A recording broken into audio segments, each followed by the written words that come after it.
We're starting today's shoulder mobility class with a shoulder cars. This is a controlled articular rotation.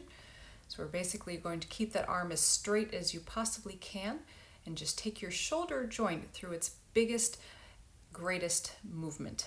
So right here we're going to go into an extension here. Extend as far back as you possibly can, and then as soon as you can't go anymore, you're going to rotate that arm. So at every point here you should feel like you're pushing it to your end range position.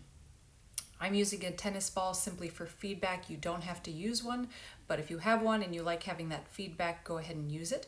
I also have my other hand placed on my stomach just as a way to remind myself to not use my core to lean backwards or lift my chest or do anything other than using only my shoulder joint. So you can do this standing, you can do this kneeling, you could even do this seated, whichever one feels best for you. Here's a front view so you can get it from a different angle. Notice the opposite shoulder there is not rotating, it's not going with the body. The only thing that's moving here is the shoulder joint itself. Everything else you want to think irradiate and build that tension in the core and the glutes and the legs. And of course, don't forget to do your other side. Now here we have the prone shoulder end range rotation. That's what the ERR is for. So you're going to be laying face down, use your other arm for support for your head, and you're lifting that arm, keep it straight, into a little circle.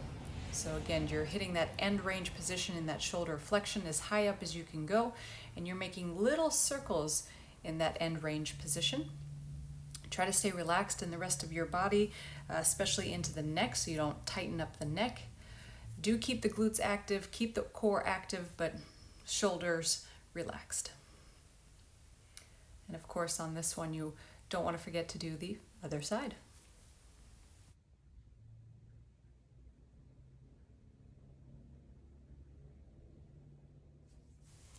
So here we have another prone position. This one is the prone shoulder extension with a tricep extension. So you're going to be laying flat. Keep the glutes active, keep core active. You're lifting your elbows up as high as you possibly can in towards the ceiling. And then from that point, leaving the elbows right where they're at, you're going to extend the rest of your arm to a little tricep extension. On this one, when you come back down, you want to make sure you stay hovered over that mat as best as you can. So you keep those elbows up as high as they can go and don't let them drop until you're done with your 15 reps.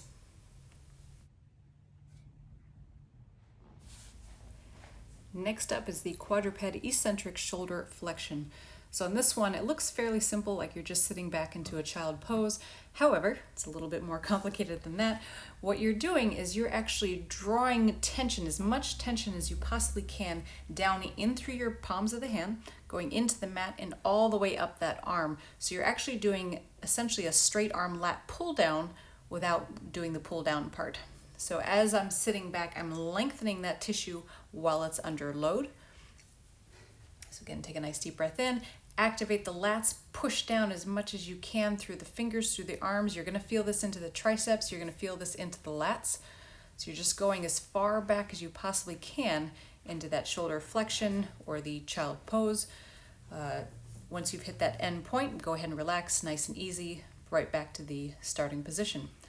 If this position is uncomfortable, you can also use a little pillow underneath your butt so that you don't have to go as far back.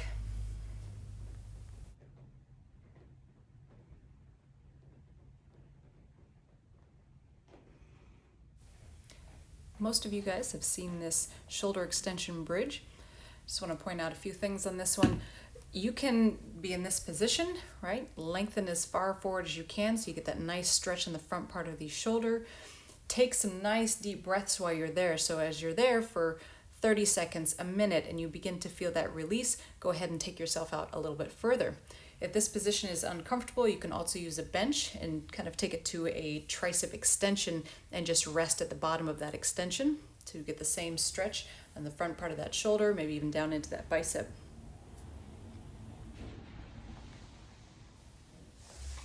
Prone swimmer shoulder rotation. This one is a great one to get full rotation into that shoulder joint. So you're going to start off in that prone position, starting with your hands placed on the back of your head. You're going to lift and extend, rotate on through, and then you'll set it down onto the back. Okay. The challenge here is that you keep your elbows and arms up as high as you possibly can. So as you're going through that rotation, don't let your arms drop down towards the mat. You want to stay in almost a comfortably uncomfortable state here.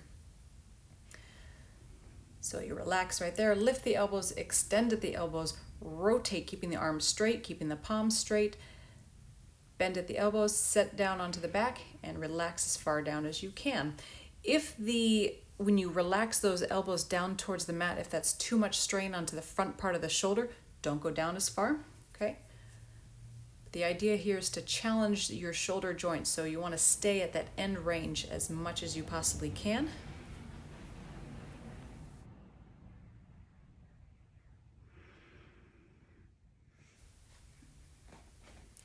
Here we have some axial shoulder rotations. You can do this in a heel sit position. You can do this tall kneeling as I am. You can also do this standing. You can also just take a seat on a bench, whichever one is most comfortable for you.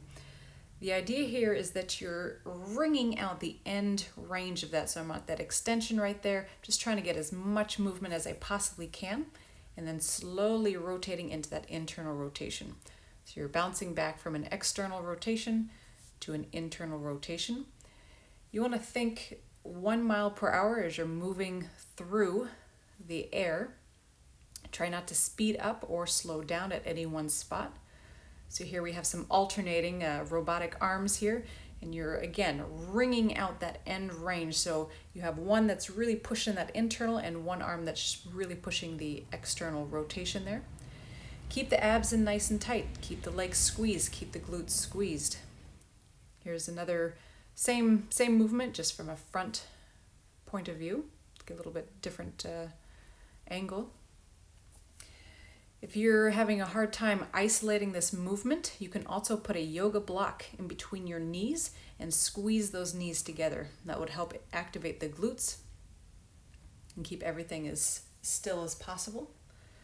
You can also use that yoga block idea for the shoulder cars that we did at the very beginning, and actually what we're going to be finishing this workout with.